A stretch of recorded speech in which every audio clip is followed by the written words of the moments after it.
بسم الله الرحمن الرحيم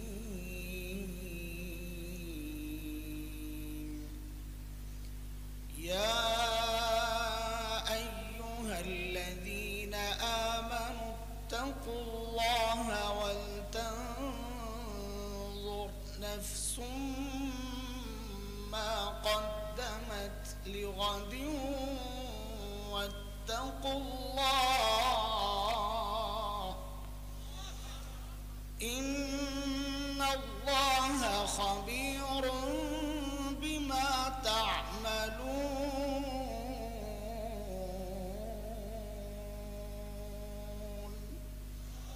آمنت بالله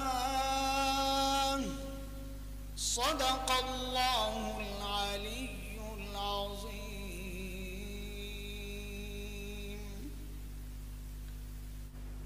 দোস্ত আমি সূরা হাশরের ছোট্ট একটা আয়াত তিলাওয়াত করেছি, একেবারে ছোট্ট, কথাও কম, বাকি মনোযোগ দিয়ে শুনবো, আমলের নিয়তে শুনবো ইনশাআল্লাহ। বসে বসে চুপচাপ আমারে না বইকা দোয়া করতে থাকেন যে আল্লাহ দেরি করছে যাই করছে এমন কথা বের করে দাও যে আমাদের সকলের হেদায়েতের জরিয়া হয়ে যায়। ঠিক আছে না? অসুস্থ, জ্বর ছিল, ঠান্ডা, গলা দেখেন না অবস্থা। এমনি আমি গলা ভাঙ্গা মানুষ, এর মানে এটা না যে গলা খুব সুন্দর আজকে ভাঙ্গা, এমন না। আমি আজীবন গলা ভাঙ্গা পাবলিক। আলহামদুলিল্লাহ, আল্লাহ তাআলা যেভাবে দিয়েছেন বাস আল্লাহ শুকর। সূরা হাশরের ছোট্ট একটা আয়াত তিলাওয়াত করছি। এই আয়াতে আল্লাহ তাআলা আমাকে আপনাকে বড় মায়া করে ডাক দিয়ে বলছেন, ও ঈমানদারেরা। হযরত মুফতি শফি রহমাতুল্লাহি আলাইহি বলেন, এই ডাকটা মালিকের বড় মায়ার ডাক। কেন? বলে আল্লাহ কোরআনে মানুষকে, বিশেষ করে মুমিনকে দুই ভাবে ডেকেছেন। ইয়া আইয়ুহাল্লাযীনা আমানু এক ডাক, ইয়া আইয়ুহান নাস আরেক ডাক। ইয়া আইয়ুহান নাস মানে ও মানুষ। মুফতি শফি রহমাতুল্লাহি আলাইহি বলেন, এই দুই ডাকের মধ্যে অনেক পার্থক্য। কি পার্থক্য? আমরা আমাদের সন্তানদেরকে ডাকার ক্ষেত্রেও এই পার্থক্যগুলো করি। আমরা কখনো আমাদের সন্তানদেরকে নাম ধরে ডাকি, আব্দুল্লাহ, তো সন্তান বুঝে বাবা হয়তো খুব রেগে আছেন, মুড ভালো না, না জানি কি হয়, আল্লাহ জানে, অজানা আশঙ্কা কাজ করে। কিন্তু বাবা যখন সন্তানের সাথে বাবার যে সম্পর্ক, ওই সম্পর্ক ধরে যখন ডাক দিয়ে বলেন আব্বু, সন্তান বুঝে যে বাবা আমারে বড় মায়া করে ডাক দিয়েছে, তাই না? ঠিক আল্লাহ তাআলাও বান্দাকে যখন ডাক দেন, ইয়া আইয়ুহান নাস, ও মানুষ, নাম ধরে, তখন বুঝে নেওয়া যে আল্লাহ হয়তো রেগে আছেন। কিন্তু আল্লাহর সাথে বান্দার যে সম্পর্ক, ঈমানের সম্পর্ক, ওই সম্পর্ক ধরে যখন ডাক দিয়ে বলেন ইয়া আইয়ুহাল্লাযীনা আমানু, ও ঈমানদারেরা, তখন বুঝে নেওয়া যে আমার মালিক আমাকে বড় মায়া করে ডাক দিয়েছে। আমি যে আয়াত পড়েছি, এই আয়াত আল্লাহ বড় মায়া করে ডাক দিয়েছেন। মায়া করে ডাক দিয়ে কি বলেন মালিক? ইয়া আইয়ুহাল্লাযীনা আমানু তাকুল্লাহ ওয়ালতানজুর নাফসুম মা কদ্দামাত লিগাদিন ওয়াত্তাকুল্লাহ।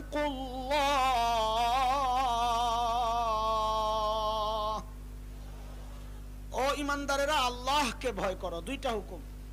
কয় হুকুম? আল্লাহকে ভয় করো এক হুকুম, আরেক হুকুম হচ্ছে ওয়ালতানজুর নাফসুম মা কদ্দামাত লিগাদ। প্রত্যেকটা মানুষের উচিত তার আখিরাত নিয়ে চিন্তা করা, যে আমার আখিরাতের পুঁজি কি, কামাই কি, সম্বল কি, মালিকের সামনে কি নিয়ে দাঁড়াবো। প্রত্যেকের চিন্তা করা উচিত। বলে চিন্তা করি বলেই তো এই মজলিসে আসছি, তাই না? নাকি নির্বাচনী প্রচারণা, ভোট চাইতে আসছি? কালকে এক মাহফিলে, পরশু এক মাহফিলে একজন হাত পাখা দিয়ে বাতাস করতেছে। আমাকে ভাই আপাতত এইটা দিয়ে বাতাস করিস না। কে আবার মনে করে আমি হাত পাখার প্রচারণা চালাইতেছি, শেষে আরেক মুসিবতে পড়ে। থাক ভাই, দরকার নাই। এখানে আসছি বয়ান করার জন্য, প্রচারণার জন্য আসি নাই। আমাদের টার্গেট কি? আখিরাত। বলেন, টার্গেট কি? আখিরাত। কিন্তু দোস্ত, আখিরাতের জন্য আমাদের যেমন প্রস্তুতি দরকার ছিল, যতটুকু দরকার ছিল, ঠিক তেমন হচ্ছে কিনা, যথার্থ হচ্ছে কিনা, না ঘাটতি আছে, কমতি আছে, কেমনে বুঝবো? ঠিকঠাক চলছে কিনা, ভেজাল আছে, কেমনে বুঝবো? তো আল্লাহ সুবহানাহু ওয়া তাআলা আমাদের উপর দয়া করেছেন, আমাদের সামনে হযরতে সাহাবায়ে কিরাম রিদওয়ানুল্লাহি আলাইহিম আজমাইনদেরকে নমুনা বানাইছেন, মডেল, যে তুমি তোমার ঈমানকে সাহাবীদের ঈমানের সাথে মিলায়া দেখো, যদি মিলে যায় তো তোমার ঈমান ঠিক আছে, যদি না মিলে ভেজাল আছে, ঠিক করে নাও। কার কথা? আল্লাহ বলেন, فَإِنْ آمَنُوا بِمِثْلِ مَا آمَنْتُمْ بِهِ فَقَدِ اهْتَدَوْا وَإِنْ تَوَلَّوْا فَإِنَّمَا هُمْ فِي شِقَاقٍ।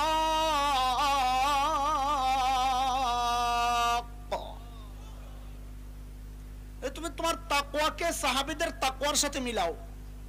বলে কেন মিলাবো? তো আল্লাহ বলেন, সাহাবীদের তাকওয়ার পরীক্ষা আমি নিয়েছি, ওই পরীক্ষায় তারা পাস, তোমাদেরটা মিললে তোমরাও পাস। কার কথা? উলাইকাল্লাযীনা ইমতাহানাল্লাহু কুলুবাহুম লিত্তাকওয়া লাহুম মাগফিরাতুন ওয়া আজরুন আযীম।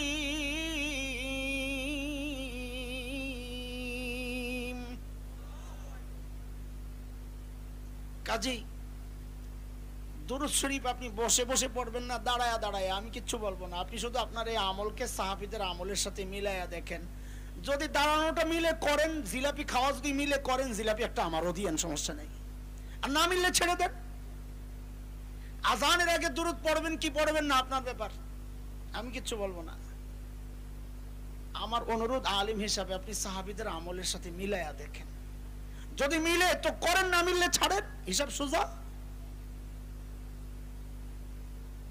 বলে সাহাবীদের সাথে মিললে কি হবে, আমরা কি পাবো?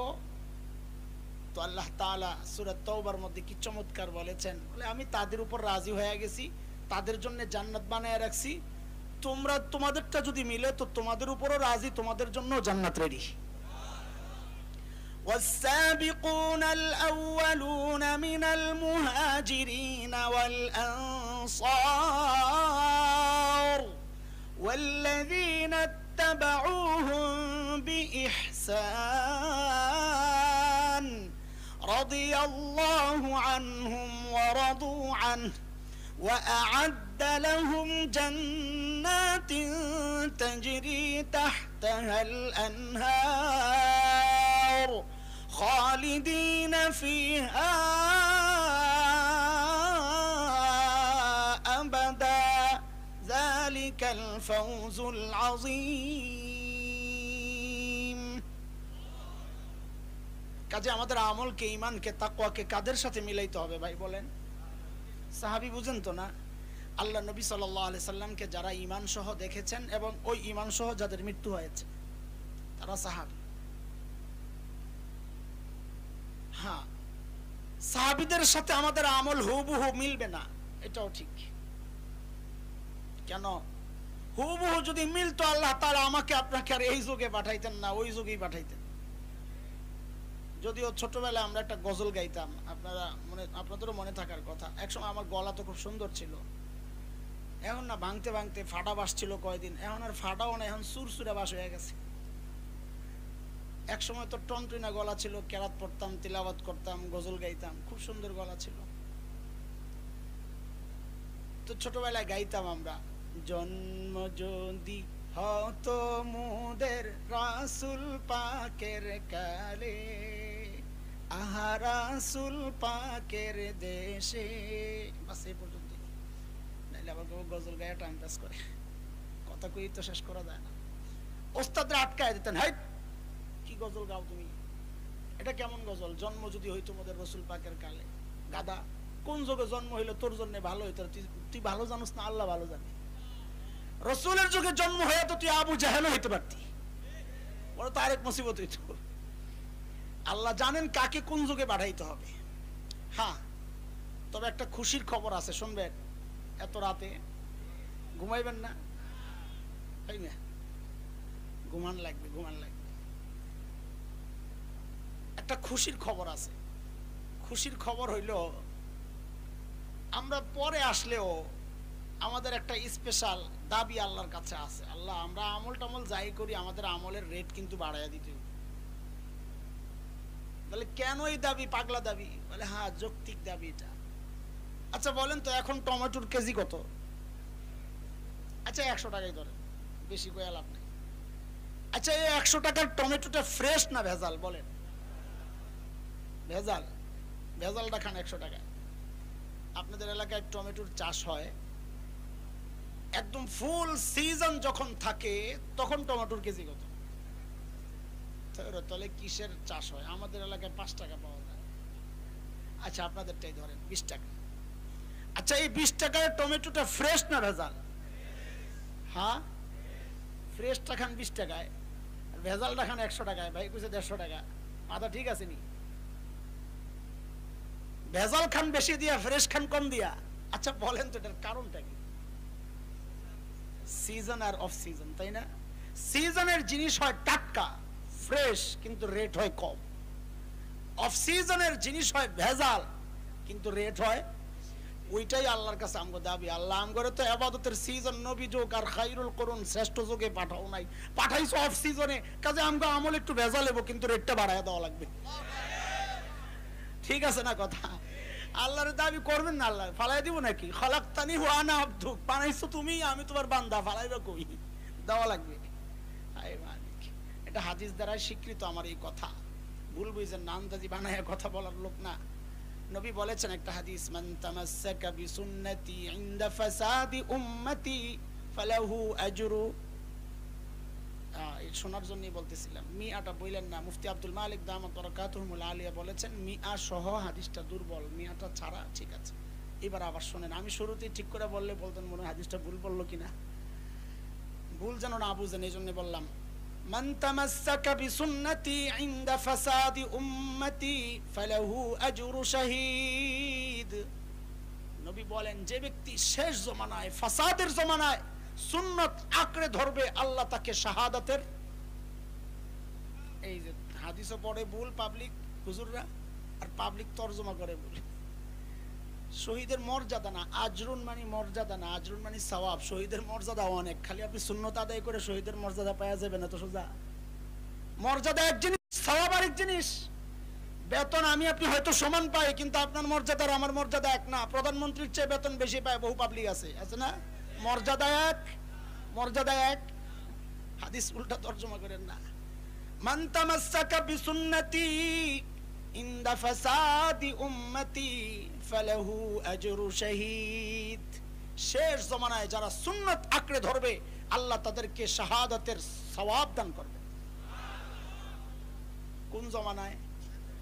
তার মানে সাহাবীদের জন্য এই হুকুম না। এই হুকুম কাদের জন্য? কার জন্য?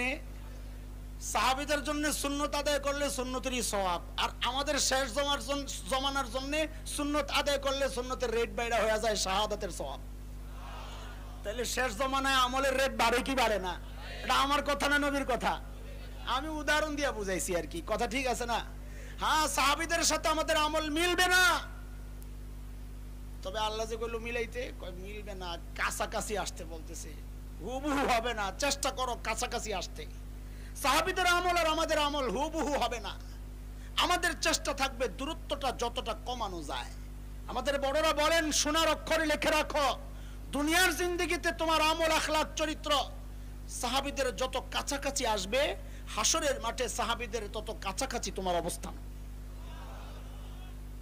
সাহাবীদের সাথে আমাদের মৌলিক তফাৎটা বইলে আমি আমার মূল কথায় যাব। আমি বয়ান এখনো শুরু করি নাই, বলে আল্লাহর এই ভূমিকা এত লম্বা, না জানি বয়ানে আজকে কই যায় না। বেশি দেরি করুন না, আমি নিজে অসুস্থ, আবার এই ঝামেলার মধ্যে দেখেন এখন আবার খবর আসছে চাচা একজন মারা গেছেন, সকালে কুমিল্লায় যায় জানাজা পড়তে হবে।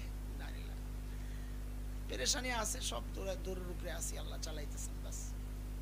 আল্লাহর মাল, ওই যে স্বরাষ্ট্রমন্ত্রী বলছিলেন অনেক আগের আলতাফ সাহেব, আল্লাহর মাল আল্লাহ লয়ে গেছে, তা আমরা আল্লাহর মাল ছেড়ে দিছি, আল্লাহ যেদিকে চালায়। সাহাবীদের সাথে আমাদের মৌলিক তফাৎটা কোন জায়গায় এটা একটু বুঝেন, সূক্ষ্ম বিষয়, এটাই মূল পয়েন্ট। দেখেন আমরা খেলাধুলা করছি, করি নাই? ওই করি নেই করেন নাই মুরব্বীরা, এত ভালো সাইজেন না, বলেন সত্য কথা।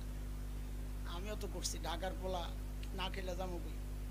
তবে লেখাপড়ায় ছিলাম বরাবর 1 নাম্বার সারা জিন্দিগি। আমার দ্বিতীয় বানায় কে আছে আমার সময়ে? গর্ব না, এটা বাস্তবতা। আমার উস্তাদদেরকে যায় জিজ্ঞেস করে।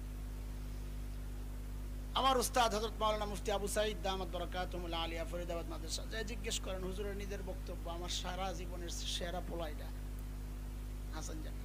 আল্লাহ আলহামদুলিল্লাহ, আল্লাহ শুকর। তো আমরা খেলাধুলাও করেছি, লেখাপড়াও করেছি।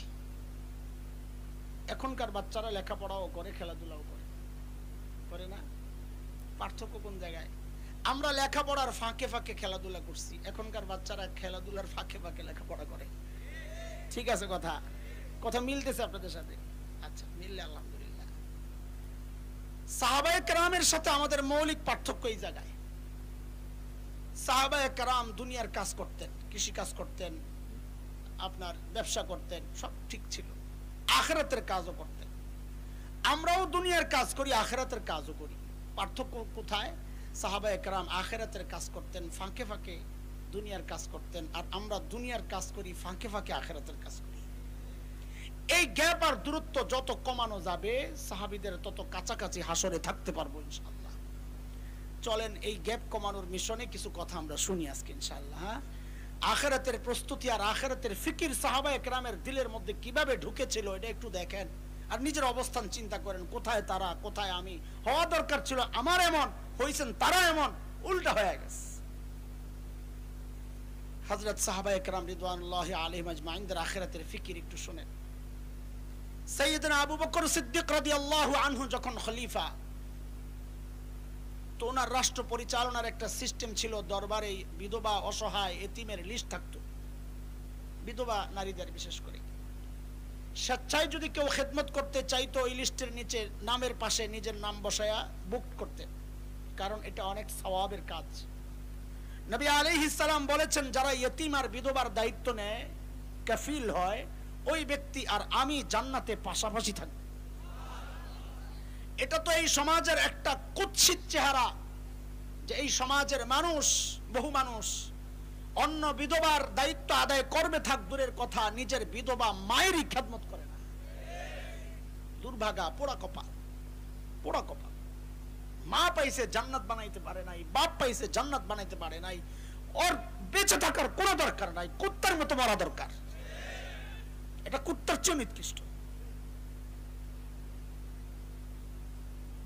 একদিন হযরত ওমর রাদিয়াল্লাহু আনহু আসছেন আবু বকরের দরবারে, কোন এক বিধবার খিদমত করবেন ওই নিয়তে। দেখেন কত বড় মানুষ ওমর, মাথায় ঢুকছে আমারও আখিরাত কামাই করতে হবে। লিস্ট তালাশ করে দেখেন সব বুকড, একটা নাম শুধু খালি নিচে দিয়া।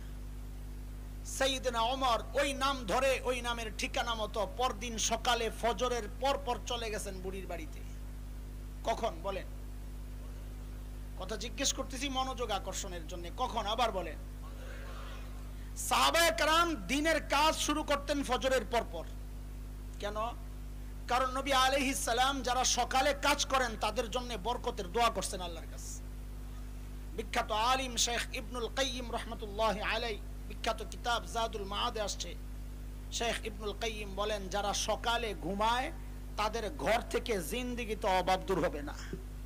সকালে কম্বল গায়ে দিয়ে ঘুমাইবেন, আর বিকালে আইসা হুজুরের কাছে তাবিজ চাইবেন, হুজুর বেচা কিনা হয় না, বড় অভাবে আছি, কাম হইব না। সকাল থেকে কাম শুরু করেন, নামাজ পড়া, ইয়াসিন শরীফ পড়া, ইনশাআল্লাহ দেখবেন কামে বরকত আর বরকত। নবী দোয়া করছেন আপনার জন্য।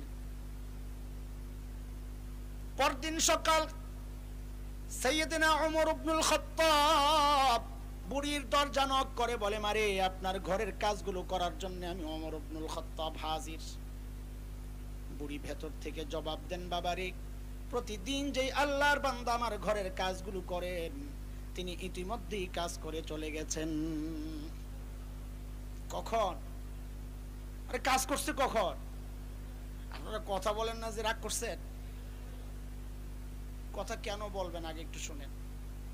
সব ভাঙ্গালুই, আমি তো আপনাদের এলাকায় আসি না, এই জন্য খুব চিনেন না। থেকে কোন আল্লাহর বান্দা ধরে লাইছে, ওলামায়ে কেরাম চিনি আলহামদুলিল্লাহ। কাউকে যদি আপনাদের এলাকায় আগে বলেন দৌড়ায় কি দিয়া, হাত দিয়া না পাও দিয়া, তো তো ঢাকার সাথে মিলিয়ে আছে, তো কথা কন না কেন? আচ্ছা বলেন তো, এই মাঠের মধ্যে যদি কাউকে ছেড়ে দেওয়া হয় 100 মাইল স্পিডে দৌড় মারা, ওই যে গোল্লা শুটের আখেরি দৌড়টা, চোখ বন্ধ করে দিয়ে দৌড়, খুব স্পিডে ওই পারে দৌড়ে গেছে, যাওয়ার পর তার হাত দুইটা বেঁধে দেওয়া হয়েছে যে এইবার আগের মতো স্পিডে আবার ফেরত যা। পারবে? কেন পারবে না? হাত দিয়া তো দৌড়ায় না, যেটা দিয়া দৌড়ায় ওটা তো খোলাই, তো দৌড়ের স্পিড কমে গেল কেন? হাত দৌড়ায় না ঠিক, কিন্তু পাও যখন দৌড়ায় হাত সাথে সাথে এমন এমন করে আর বলে দোস্ত তুই একা না, তোর সাথে আমরাও আছি, তখন পাও ওকে রে দৌড়, দৌড়ে স্পিড পায়। কথা ঠিক? তো বক্তা হইলো পায়ের ভূমিকায়, বক্তাই তো বয়ান করবে, কিন্তু আপনারা যদি হাতের ভূমিকা না নেন বক্তার কথা বলা স্পিড কমে যাবে রে ভাই। এমনও তো ঠিক কয় না। এবার ঠিক আছে। আয় আল্লাহ।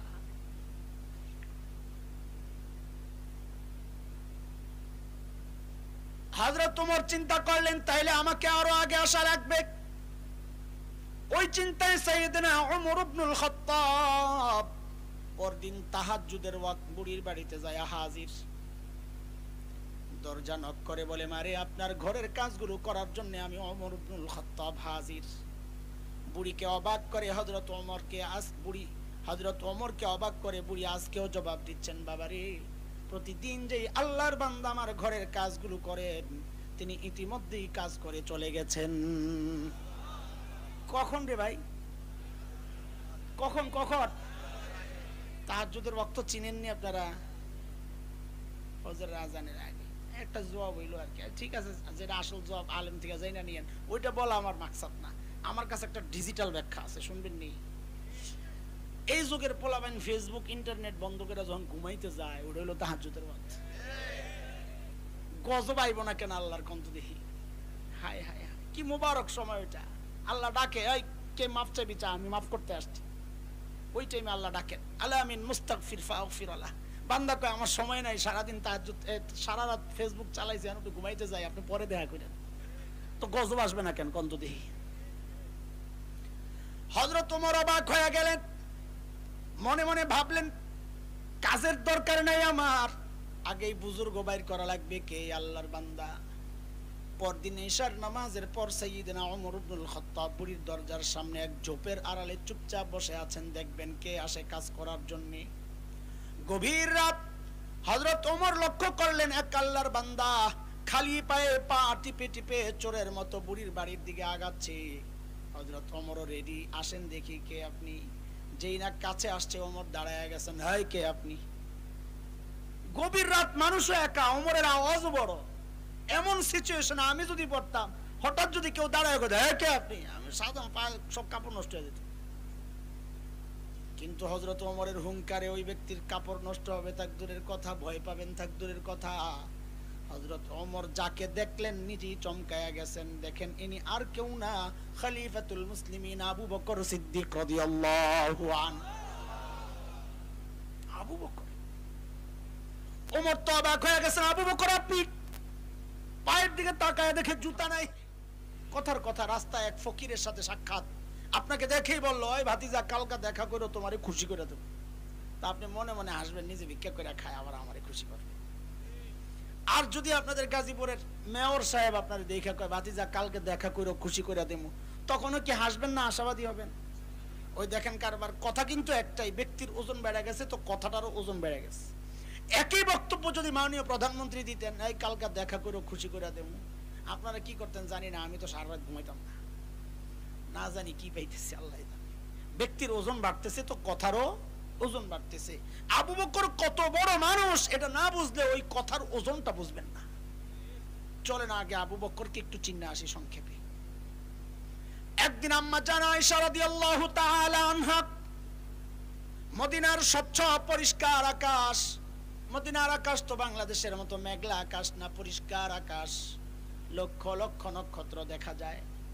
আম্মা জানের মনে একটা জিজ্ঞাসা, নবীকে গিয়ে জিজ্ঞেস করেন, ইয়া রাসূলুল্লাহ, ওই যে লক্ষ লক্ষ নক্ষত্র দেখা যায়, ওগো আল্লাহর হাবিব, আপনার উম্মতের মধ্যে এমন কেউ কি আছেন যার আমলের পরিমাণ ওই নক্ষত্রের চেয়েও বেশি? আল্লাহর হাবিব জবাব দেন, আয়েশা, আছে একজন। কয়জন? কয়জন? আম্মা জানতো মনে মনে খুশি, জানি তুই একজন কে, আমার বাবা আবু বকরই তুই। এটাই তো স্বাভাবিক। বলে জানলে আবার জিজ্ঞেস করছো কেন? বলে দুনিয়ার সব মেয়েদের স্বভাব, সব মেয়েরাই চায় স্বামীর মুখ দিয়ে একটু বাবার বাড়ির প্রশংসা শুনতে। একদিন খালি বদনাম করে দেখেন, এক সপ্তাহ তরকারি মতো হয় না। এই বিপদে খালি আসান জামিল একা না, আরো আছে। কথা কয় না, ডরেও কথা কয় না। খুব খুশি না, সাইজ করতেছি বেটি করে, হ্যাঁ খুব খুশি, নিজে তো পারেন না, না আমার দিয়ে কাম সারতেছেন। বোকা বোকা, সাইজ তুমি হইছো, তুমি টের পাও নাই কেন? কারণ মা বাবার বদনাম করলে তার কষ্ট লাগে, সুনাম করলে খুশি লাগে। সন্তান হিসাবে এটাই তো হওয়ার কথা। পোড়া কপাল হতভাগা তো তুই বেটা। এই বউ যখন তোর বাবা মার বদনাম তোর কানে ঢুকায়, তোর কষ্ট লাগে না? বউর কথায় যায় বাবা মার সাথে খারাপ আচরণ করো, খারাপ তো তুই, বউ তো ঠিকই আছে। আল্লাহর হাবিব বলেন, আয়েশা আছে একজন আমার যে উম্মতের আমল ওই নক্ষত্রের চেয়েও বেশি, আয়েশা সে হচ্ছে ওমর ইবনুল খাত্তাব। এখন বলেন আম্মা জানের চেহারার কি অবস্থা? মলিন হয়ে যাওয়ার কথা না? ভাবলাম কি পাইলাম কি? নবী তো চেহারা দেখে বুঝছেন আয়েশার ভিতরে গন্ডগোল চলতেছে। কারণ এটা স্বামী স্ত্রীর মধ্যে আল্লাহ এমন এক মহাব্বত দিয়ে দিছেন, স্বামী একটু মাইন্ড করলে বউ টের পায়, বউ একটু মাইন্ড করলে স্বামী টের পায়। ঠিক কিনা? তুই ঠিক কস কি হিসাবে রে? কি জানোস গাদা? ও আম্মা আব্বারে দেয় তো না, ঠিক আছে তাহলে। আর এমনি তো একটা কথাই আছে ইংরেজিতে, কি বলে জানি, face is the index of mind, না? যে মানুষের মাইন্ড কি ঘুরে ভেতরে, এটা চেহারায় ফুটে ওঠে। তো আম্মা জানের ভিতরে যে গন্ডগোল চলতেছে, আল্লাহ রাসূল তো বুঝছেন যে আয়েশার ভিতরে গন্ডগোল চলতেছে। নবী সান্ত্বনা দিচ্ছেন, আয়েশা তুমি কি ভেবেছিলে তোমার বাবার নাম বলবো? আয়েশা শোনো শোনো, তোমার বাবার হিসাবটা তো আলাদা। আমার গোটা উম্মতের আমল যদি এক পাল্লায় করা হয়, আর একা তোমার বাবা আবু বকরের আমল যদি আরেক পাল্লায় রাখা হয়, আবু বকরের আমলের পাল্লা ভারী হয়ে যাবে। আবু বকর কত বড় মানুষ, আল্লাহু আকবার। একদিন ওমর আসছেন, ওই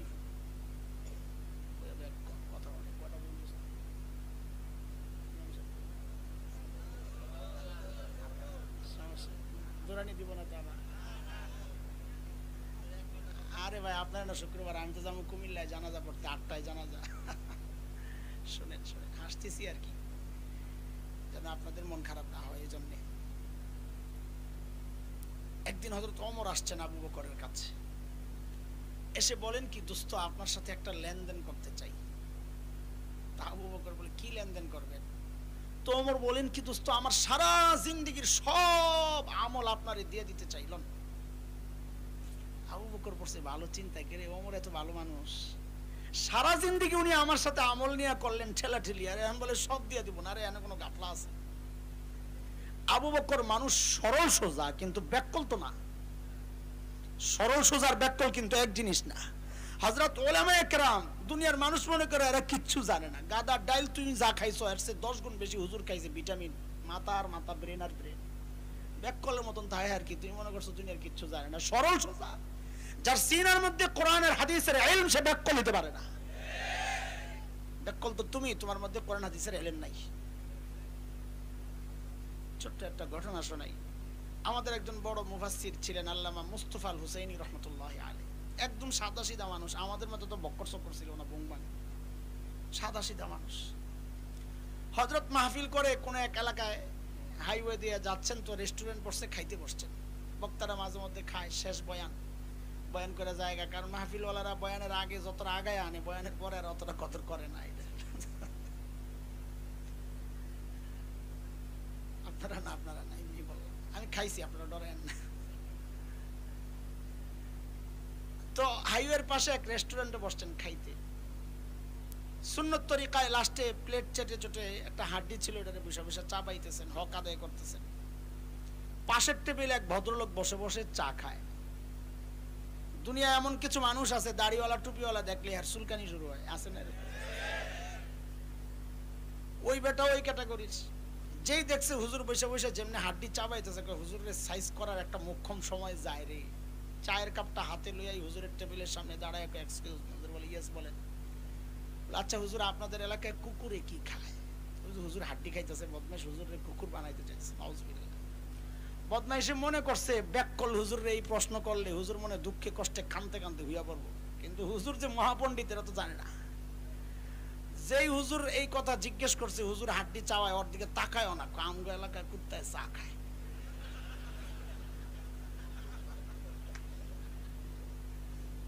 যা তুই এবার কান যায় হবে, কার কান্দা কে কান্দে কল যায়। হায় খোদা, আহা আলেম কি হয় না। এই উপমহাদেশের শ্রেষ্ঠ আলেম হযরত কাসেম নানুতুবি রহমাতুল্লাহি আলাইহি, দারুল উলুম দেওবন্দের প্রতিষ্ঠাতাদের একজন, মাথা আর মাথা। মানুষ তো সাদাসিধা, অথচ তার কথায় গোটা হিন্দুস্তানের হিন্দু মুসলিম সব উঠে বসে। আজাদি আন্দোলনের সিপাহ সালার, ইংরেজ বিরোধী আন্দোলন, হযরত দারুল উলুম দেওবন্দের যে মূল আঙ্গিনা এর পাশে একটা মসজিদ আছে, ছাত্তা মসজিদ বলে, ওই মসজিদে থাকতেন। ইংরেজরা টের পায়া চারদিক থেকে ঘেরাও করছে, হযরতকে গ্রেফতার করবে। হযরত ভিতরেই ছিলেন, গেঞ্জি গায়ে দেওয়া, লুঙ্গি পরা, মসজিদ ঝাড়ু দিতেছে। আরে আমাদের বড়রা কত সাদা সিধা ছিলেন, মসজিদ ঝাড়ু দেয়। ইংরেজরা ঢুইকা হযরতরে দেখা এরা মনে করছে মসজিদের খাদেম, কারণ এরা ভাবছে এত বড় নেতা, পেটটা তো কমপক্ষে দমবাগি হুজুরের মতো হওয়া দরকার। মানুষ তো এমনই মনে করে, যত বড় পেট তত বড় পীর। আরে বোকা, কাসেম নানুতুবিকে দেখে এরা ভাবছে এটা মসজিদের খাদেম। তো জিজ্ঞেস করতেছে, আই কাসেম নানুতুবি কাহা হয়, কাসেম নানুতুবি কই? কাকে জিজ্ঞেস করতেছে? কাসেম নানুতুবি কি, কাহা হয়? এখন হযরত যদি বলেন মেই হো তো গ্রেফতার হন, আর যদি বলেন পাতা নেই আমি জানি না, তো মিথ্যা হয়। কোনোটাই তো সম্ভব না বলা, মাথা আল্লাহ দিছেন। কাসেম নানুতুবি বড় আজীব মানুষ ছিলেন। মোনাজারা টকশোতে হঠাৎ হঠাৎ এমন কথা বলতেন, বিপক্ষ একদম চুপ হয়ে মাথা নিচু করে ফেলাইতো। আল্লাহ এমন মাথা দিছিলেন। এক হিন্দু পণ্ডিতের সাথে টকশো, মোনাজারা, বহস। তো আলোচনা শুরুর আগে খাইতে দেওয়া হয়েছে, খানা পর আগে খায়ালনের পরে কথাবার্তা বললেন। তো খাইতে বৈশা কাসেম নানুতুবি অল্প খাইছেন, এটা ইমানদারের কাজ। আল মুমিন ইয়াকুলু ফি মিআন ওয়াহিদ, হাদিসের কথা। মুমিন এক আঁতে খায়, অল্প খায় আর কি। ওয়াল কাফির ইয়াকুলু ফি সাবআতি আমআ, কাফেররা খায় 7 আতি, মানে অনেক খায়। তো হিন্দু তো অনেক খাইছে, কাসেম নানুতুবি অল্প খাইছে। হিন্দু এই দৃশ্য দেখে কয় মৌলবীরে আগে একটু সাইজ করে লই। টকশোর কাজই এটা, কে কারে সাইজ করতে পারে কথা দিয়া। তো বলে হুজুর মৌলবী কাসেম আপনি তো খাওয়াই আমার সাথে হাইরা গেলেন, মোনাজারা আর টকশোতে কেমনে জিতবেন? কাসেম নানুতুবি তো জিনিস একখান নাই, তো বুঝে নাই। কাসেম নানুতুবি ভাই খাওয়ালো যদি প্রতিযোগিতা করতে হয় তো আমার সাথে না যাইয়া মহিষের সাথে করো। আল্লাহ মাথা দিছে একটা, সুবহানাল্লাহ। ইংরেজরা যখন জিজ্ঞেস করলো কাসেম নানুতুবি কাহা হয়, হযরত কাসেম নানুতুবি কি করলেন, যেই জায়গায় দাঁড়ায়া ছিলেন ওখান থেকে একটু সরছেন। তো আগের জায়গা ফাঁকা হয়েছে না, সইরাই এমন একটা ভাব লইছেন যে কথাটা বুঝতে একটু দেরি হয়েছে। কাহা কি বাত, কাসেম নানুতুবি, ও আচ্ছা ও তো আবি ইহাতে, ওই তো একটু আগে এখানে ছিল। তো কথা তো মিথ্যা না, একটু আগে তো এখানে ছিল, এখন তো সইরাই জায়গায় আইছে। ইংরেজরা মনে করছে একটু আগে এখানে ছিল, এখন বুঝি পালায় গেছে। আল্লাহু আকবার। আর মৌলবী কি হয় না রে, বোকা হয়। আমি যদি শুধু এই মৌলবী বোকা হয় না উপর তো করে খালি ঘটনা শোনাই সারা রাত যাবে, আমার কাছে এতগুলো আছে স্টক, বাদ দে। চলো সাইয়েদনা আবু বকর যে বোকা না, এটা একটু শুনি, আসল জায়গায় যাই। আবু বকর মানুষ সরল সোজা, কিন্তু ব্যাককল না। সূরা লাহাব যখন নাজিল হয়েছে তো ওই সূরার মধ্যে আবু লাহাবের বউ উম্মে জামিল বিনতে হারব ইবনে উমাইয়া, ওর কথাও আসছে যে তোরও সাইজ করা হইবে, ওমরাআতু, তোরও সাইজ করা হইবে। বেডি ছিল খুব রাগী, এই কথা শুই না খেইপা পাথর লইছে, নবীরে মারবে। কাবার কাছে আসছে, আল্লাহর হাবিব কাবার পাশে বসে বসে তিলাওয়াত করতেছিলেন, আবু বকর বসে বসে পাহারাদারি করে। আরে আবু বকর নবীর পাহারাদারি করতে যায় ও যে কত মাইর খাইছে। আবু বকর দেখছেন উম্মে জামিল আসতেছে, নবীর কানে কানে বলতেছেন ইয়া রাসূলুল্লাহ, উম্মে জামিলের নমুনা তো ভালো লাগে না, হাতে তো পাথর। আল্লাহর হাবিব বলেন আবু বকর আসতে দেন, আসতে দেন, উম্মে জামিল আমাকে দেখবি না, দেখবি না। কেন?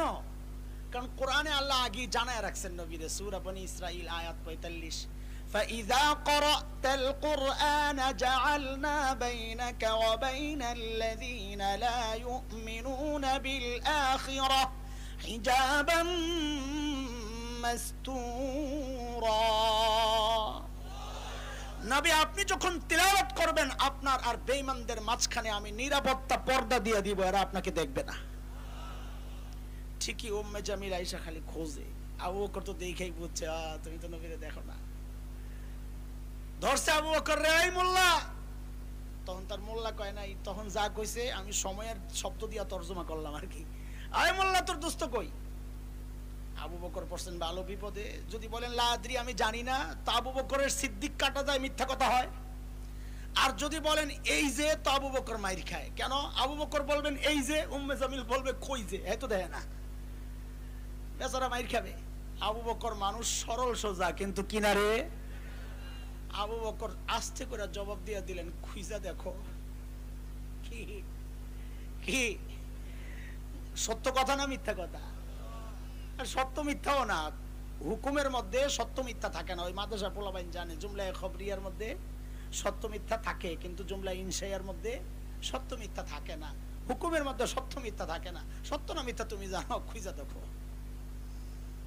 হিজরতের সময় আরেকটা শোনার পরে যাবো জায়গায়। হিজরতের সময় নবী আর আবু বকর মদিনার পথে, কাফেররা খুঁজতেছে, পাইলেই 100 উট পুরস্কার। বহুদূর পর্যন্ত খবর ছড়ায় গেছে, এমন জায়গায়ও খবর গেছে যারা নবীও চিনে না আবু বকরও চিনে না, কিন্তু খুঁজতেছে দুইটারে। খোঁজ পাইলেই তো 100। এক গ্রুপ পাইয়া গেছে, আবু বকর সামনে নবী পেছনে। ধরছে আবু বকর, দুইরাই জিজ্ঞেস করতেছে মাম্মা হাক, তোমার সাথের এই লোককে? বড় সর্বনাশ। আবু বকর যদি বলেন লা আরিফ, আমি চিনি না, তো মিথ্যা হয়, সিদ্দিক কাটা যায়। আর যদি বলেন ইনি আমার নবী, তো নবী কাটা যায়, নবী শেষ। আবু বকর বড় আজীব জবাব দিয়ে দিচ্ছেন।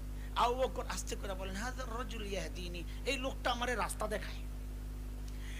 কাফেররা মনে করছে আবু বকর রাস্তা চিনে না, ওই লোক পেছন থেকে গাইড করে, ডাইনে বামে সোজা, ডাইনে বামে সোজা। আবু বকরের নিয়ত তো এটা ছিল না। আবু বকরের নিয়ত ছিল হাযার রাজুল ইয়াহদিনি ইলাল জান্নাহ, এই লোকটা আমারে জান্নাতের রাস্তা দেখায়। কথা কি মিথ্যা না সত্য? এই মানুষ আবু বকর মানুষ বোকা ছিলেন না, চালাক ছিলেন, সরল সোজা ছিলেন। সাইয়েদনা ওমর যখন বললেন আবু বকর আমার সারা জিন্দেগীর আমল আপনাকে দিয়া দিতে চাই, আবু বকর আস্তে করে বললেন ওমর বুঝলাম, কিন্তু আমার কি দেওয়া লাগবে ওইটা আগে কোন। ওমর বলেন আবু বকর বেশি কিছু চাই না, বেশি কিছু চাই না। ওই যে হিজরতের সময় নবীর সাথে সাউর গুহায় যে 3 দিন লুকায়া ছিলেন, ওই 3 দিনের আমল আমাকে দিয়ে দিবেন, বিনিময়ে আমি আমার সারা জিন্দেগীর আমল দিয়ে দিব। কয়দিন? কয়দিন? কোথায় লুকায়া ছিলেন? হেরা না, হেরায় তো কোরআন নাজিল হয়েছে। হ্যাঁ শুদ্ধ করছি, এইখান থেকে ভুল হয়েছে। সুর না শব্দ কি? আমি ওইটা জানার জন্যই জিজ্ঞেস করতেছি, যে যদি ভুল কয় তো ঠিক করে দেবো। কি শব্দ? কি সুর না কি সাউর? সাউর, সায়ের মধ্যে জবর ফাতা। সাউর গুহায় নবী আর আবু বকর লুকায়া ওই 3 দিন কি আমল করছে এমন যে ওমর কয় সারা জিন্দেগীর আমল দিয়া দেবো, আমার ওই 3 দিন দিয়া দেন। সাইয়েদনা ওমর কি বুঝলেন গোমর, যে ওখানে কি এমন নিয়ামত আছে, একটু বোঝা দরকার। দরকার নেই বোঝা তো চলেন, গুহার ভেতরে তো ঢুকতে হবে, ওই গোমর জানতে হইলে। ঢুকবেন না? আপনাকে সময় আসেনি? সময় আছে কেমনি? ফজর নামাজ বাদ দিয়া? খবরদার, খবরদার এই কাম করে না, তাহলে আমি শেষ। আচ্ছা গুহার ভেতরে পরে ঢুকেন, চলেন গুহার মুখটারে আগে একটু বন্ধ করে আসি, দেখি তো আপনারা ওয়াজ কত মনে রাখছেন, না খালি শুনে শুনে খায়ালান। গুহার মুখের মধ্যে কে কে বাসা বানাইছে কোন? কবুতর আর মাকড়সা? না ওয়াজ তো মনে আছে, মাশাআল্লাহ, ছাত্র ভালো। আচ্ছা আরেকটা জবাব দেন, কবুতরে ডিম পারছে কয়টা? 2টা। আর আসেনি কোনো মতামত? একটা, একতলাফ আছে দেখা যায়। আর আসেনি কোনো মতামত? কোন কোন মুহাক্কিক মানুষ বা আলেম বুজুর্গ ভাবতেছেন বেটারে ভালোই মনে করছিলাম, এখন নবীর সাথে সংশ্লিষ্ট একটা গল্প নিয়ে দেখি হয় তামাশা করতেছে। হ্যাঁ দোস্ত, আমি তামাশাই করতেছি ইচ্ছা করি। কেন? কারণ মুহাদ্দিসরা বলেছেন কবুতরের গল্পটা পুরাই জাল, বানোয়াট, মিথ্যা কথা। এটা আমরা হুজুররা, হুজুররা না, বক্তারা, বক্তা হইতে হুজুর লাগে না, হুজুররা বানাইছে না। কি কে বানাইছে? বক্তারা বানাইছে। কারা বানাইছে? বক্তারা বানাইছে। আপনাকে দোষ নাই, আপনারা শুনছেন, মজাই তো লাগছে। কবুতরে ডিম পারছে, এটা মজা লাগে না? মজার কথা, এটা জাল কথা। তবে মাকড়সার জালের ব্যাপারটা আছে, সেটাও দুর্বল। দুর্বল বর্ণনা ফজিলতের ক্ষেত্রে বলা যায়, এই জন্য বলতেছি, না আমিও বলতাম না। এইবার বলেন মাকড়সার জাল। আল্লাহ তাআলা যদি চাইতেন, একটু মনোযোগ দেন এই জায়গাটা, একটা সুন্দর পয়েন্ট, রস আছে এই জায়গায়। ভাই ঘটনা তো আপনি গল্পের বই পড়েও জানবেন, আলেমের কাছে ঘটনা কেন শুনবেন? ঘটনার রস আপনাকে খাওয়াবে আলেম, আপনি নিজে নিজে পড়লে এই রস বের করতে পারবেন না। গুহার মুখে মাকড়সার বাসা। আচ্ছা একটু বলেন না, আল্লাহ তাআলা যদি চাইতেন তার প্রিয় নবী এবং নবীর প্রিয় দোস্ত দুইজনকে গুহার ভেতরে এত সুন্দর নিরাপত্তা, উপর দিয়া পাথর একদম লেভেল বানায়া ভেতরটারে জান্নাতের টুকরা বানাইতে পারতেন কি পারতেন না? আল্লাহ তা করেছেন না? কইরা কি করছেন? মাকড়সার জাল বানাইছেন। কেন? মাকড়সার জাল অনেক শক্তিশালী, কাফেররা ছিন্ন করে, ছেদ করে, ভেদ করে ভেতরে ঢুকতে পারবে না। না হালকা? কত হালকা! কোরআন কি বলে? সূরা আনকাবুতে আসছে, আল্লাহ বলেছেন ওয়া ইন্না আহওয়ানাল বুয়ুতি লাবাইতুল আনকাবুত। জগতের সবচেয়ে দুর্বল ঘরের নাম হচ্ছে মাকড়সার ঘর। তো এই দুর্বল ঘর দিয়ে আল্লাহ তার নবী আর আবু বকরের নিরাপত্তার ব্যবস্থা কেন করলেন? আল্লাহ তাআলা কিয়ামত পর্যন্ত আমাকে আপনাকে জানায়া দিচ্ছেন, এরে আমার বান্দারা, দেখ আমি যদি আমার দ্বীনকে বাঁচাতে চাই তো আমার ট্যাঙ্ক কামান আর সাবমেরিন আর বোমারু বিমান লাগে না, পারমাণবিক অস্ত্র লাগে না। আমি আমার দ্বীনকে বাঁচাইতে চাইলে মাকড়সার জাল দিয়েই বাঁচাইয়া দিতে পারি। দরকার শুধু আবু বকরের ঈমান। কি দরকার? ঈমান মজবুত করো মুসলমান। মুসলমান অস্ত্রের শক্তিতে কোনোদিন জয়ী হয় নাই, মুসলমান যদি জয়ী হয়েছে তো ঈমানি শক্তিতে জয়ী হয়েছে। শেখ ওমর মুখতার রহমতুল্লাহি আলাইহি শতাব্দীর অন্যতম শ্রেষ্ঠ বিপ্লবী বীর, লিবিয়ার, ইটালি যখন লিবিয়া দখল নেয়, শেখ ওমর মুখতাররা ওই ভাঙ্গা পুরান রাইফেল দিয়ে প্রতিরোধ যুদ্ধ চালাইতেছিল। ইটালি গভর্নমেন্ট সিদ্ধান্ত নিল বম্বিং করে পুরো এলাকা শেষ করে দিবে।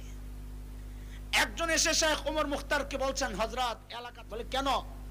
বলে বম্বিং করবে, আমাদের কাছে বিমান বিধ্বংসী অস্ত্র নাই, আমরা মোকাবেলা কিভাবে করব? মারা পড়ব, চলেন যাই। শেখ ওমর মুখতার ঈমান দীপ্ত এক আজীব জবাব দিয়েছে, আজীব জবাব। তিনি প্রশ্নকর্তা ওই ব্যক্তিকে জিজ্ঞেস করতেছেন উল্টা, এই বলো তো ওই বিমানগুলা কি অনেক শক্তিশালী? তো বলে অনেক শক্তিশালী, ইটালির বিমান বুঝেন না, অনেক শক্তিশালী। তো শেখ ওমর মুখতার আস্তে করে বলেন, আচ্ছা এত শক্তি, আচ্ছা আচ্ছা বলো তো ওই বিমানগুলা আরশের উপরে দিয়া যায় না আরশের নিচে দিয়া যায়? কি কর না কোন, কই আরশ, কোথায় সাত আসমান, এর কত নিচে দিয়া বিমানগুলা যায়? কই থুরু মিয়া, তাইলে ডরে এলাক। আমি তো যেমনি তুমি বলতেছো আমি তো মনে করছি আরশের উপরে দিয়া যায়। আমারে যে আরশের মালিক রক্ষা করবেন, বোম যদি তার উপর পড়ে আমারে কে বাঁচাবে? কিন্তু যদি নিচে দিয়াই যায় তো আর আমার ডরে এলাক, আমার মালিক আছে তো আমিও আছি। ঈমানি কথা এটা। এটা সূরা তাওবার শেষ আয়াতের তরজমা দোস্ত। আল্লাহ তাআলা তার প্রিয় হাবিবকে এই কথা বলেই সান্ত্বনা দিয়েছেন, এটা আমাদের জন্যও সান্ত্বনা, হতাশার কোনো কারণ নাই।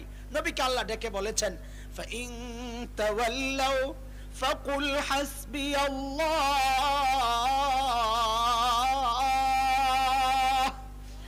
লা ইলাহা ইল্লাহু আলাইহি তাওয়াক্কালতু ওয়া হুয়া রাব্বুল আরশিল আযীম।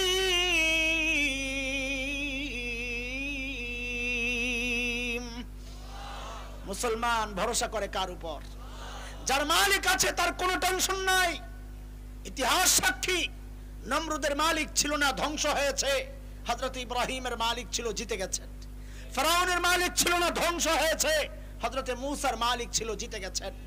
বিলাল হাবশির মালিক ছিল, জিতে গেছেন। উতবা, শাইবা, উমাইয়া ইবনে খালফার আবু জাহেলরা পরাজিত হয়েছে। আজকের দুনিয়ার উদাহরণ, চূড়ান্ত উদাহরণ হচ্ছে আফগানিস্তানে তালিবানদের মালিক আছে, জিতে গেছে। আমেরিকার মালিক নাই, কুত্তার মতো বাড়ি খায়া পালাইছে। কথা বলছে, কিয়ামত পর্যন্ত এই ধারা অব্যাহত থাকবে ইনশাআল্লাহ, ভয়ের কোনো কারণ নাই ইনশাআল্লাহ।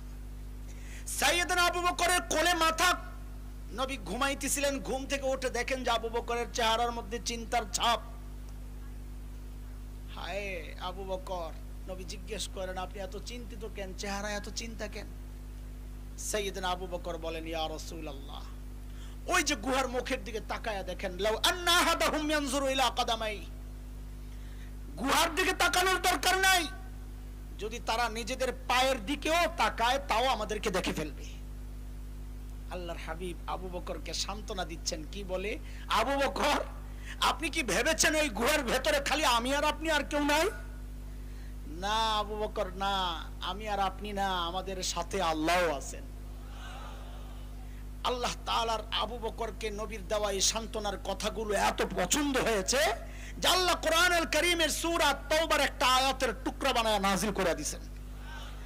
ইযহুমা ফিল গার ইয ইয়াকুলু লিসাহিবিহি লা তাহজান ইন্নাল্লাহা মা'ানা। দুইজন যখন গুহায়, একজন যখন তার সঙ্গীকে বললেন, একটু সূক্ষ্ম কথা না বললেও পারতেছি না, কিন্তু মন চায় খালি দৌড়াই, কিন্তু আশেপাশে এগুলা এই সূক্ষ্ম কথাগুলো আমার খালি কিলবিল করায়, করব কি শোনেন। ইয ইয়াকুলু লিসাহিবি, আলেমরা বেশি মজা পাবেন এই সমস্ত রস থেকে। একজন যখন তার সাহাবীকে বললেন, একজন মানি নবী, সাহাবী মানি, বলেন বলেন মানি কি?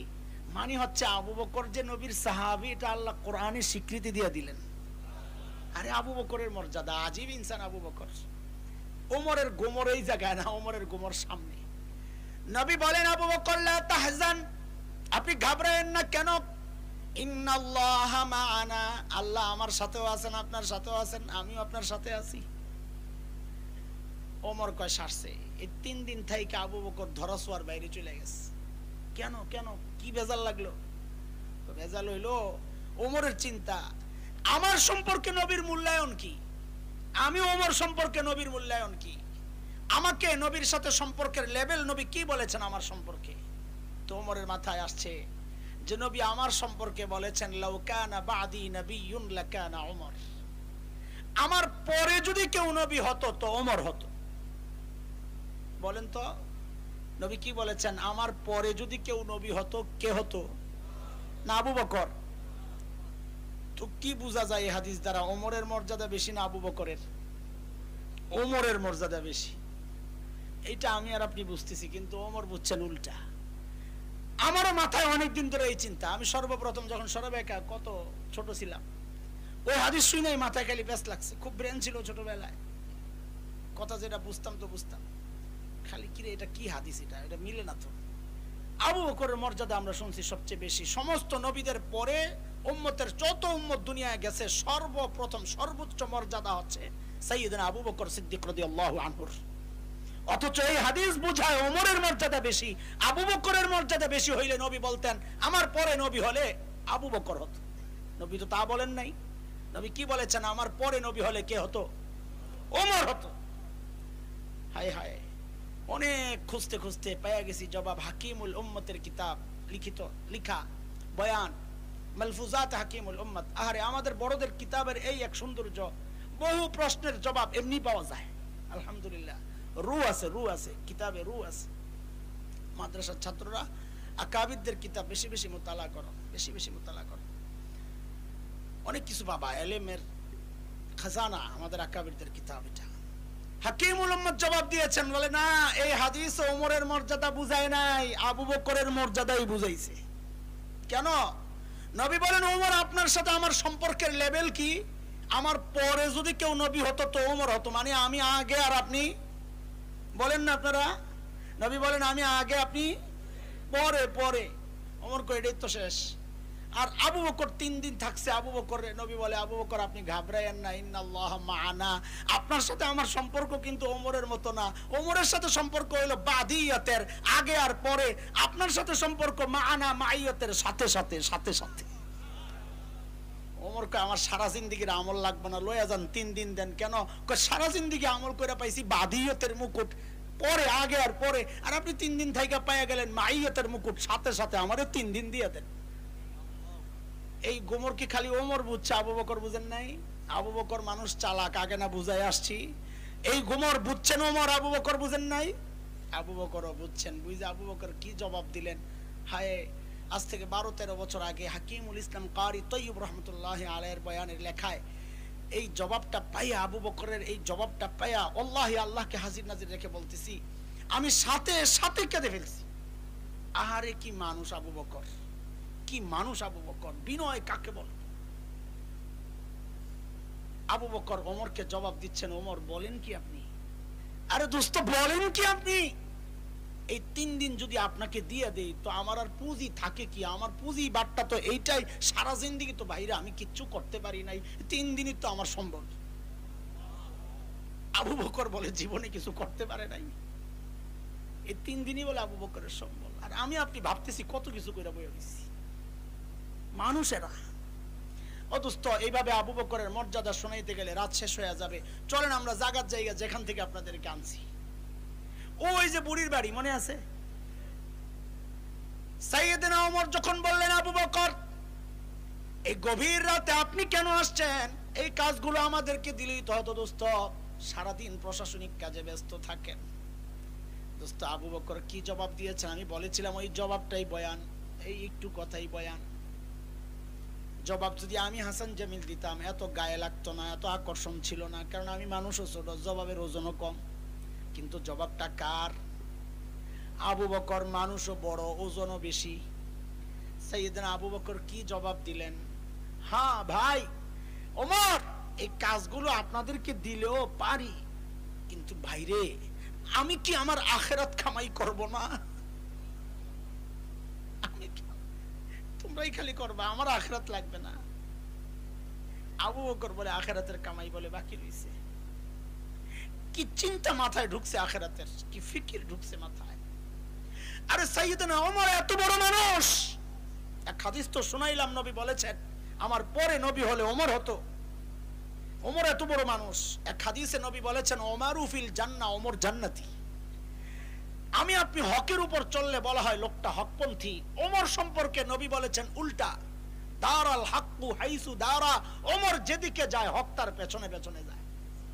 মানে ওমর হকপন্থী না, বরং হক ওমরপন্থী। ওমর যা কয় ওইটাই হক। আল্লাহু আকবার, এত বড় মানুষ ওমর।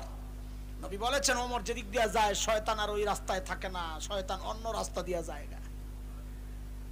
একটা মজার কথা শোনাই আপনাদেরকে এই ফাঁকে চুটকি। মদিনায় একটা গেট আছে, একটা দরজা মসজিদে নববীর, বাবে ওমর, ওমর গেট।